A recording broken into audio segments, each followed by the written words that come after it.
రాజధాని మహిళలు ఏర్పాటు చేసిన స్టాల్ను పరిశీలించిన మంత్రి నారాయణ. స్వయంగా మహిళలు చేసిన రాగి జావాను తాగిన మంత్రి నారాయణ. రాజధాని మహిళలకు శిక్షణ ఇస్తున్న ప్రభుత్వం. శిక్షణ పొందిన మహిళలకు సర్టిఫికేట్లు అందజేసిన మంత్రి నారాయణ.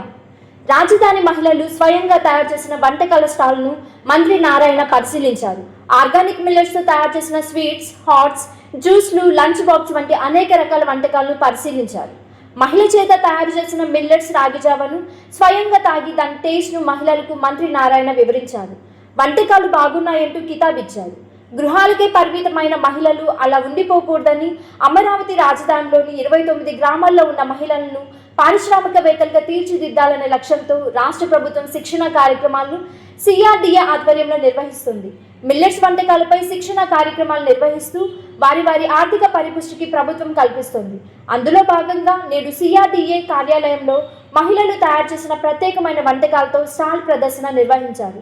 ఉండవల్లి రూరల్ మరియు అర్బన్, మన్నెడం, అనంతవరం, ఎర్రబాలెం ఈ 5 గ్రామాల్లో సుమారు 250 మంది మహిళలకు శిక్షణ ఇచ్చారు. ఈ శిక్షణకు సంబంధించిన మహిళలకు మంత్రి నారాయణ చేత స్టాల్ వద్ద సర్టిఫికేట్లను అధికారులు అందజేయించారు. ఇలా గ్రామాల్లో ప్రత్యేక శిక్షణ కార్యక్రమాలు నిర్వహిస్తూ డ్వాక్రా మహిళలను పారిశ్రామికవేత్తలుగా తీర్చిదిద్దాలనే లక్ష్యంతో ప్రభుత్వం ముందుకు వెళ్తోంది.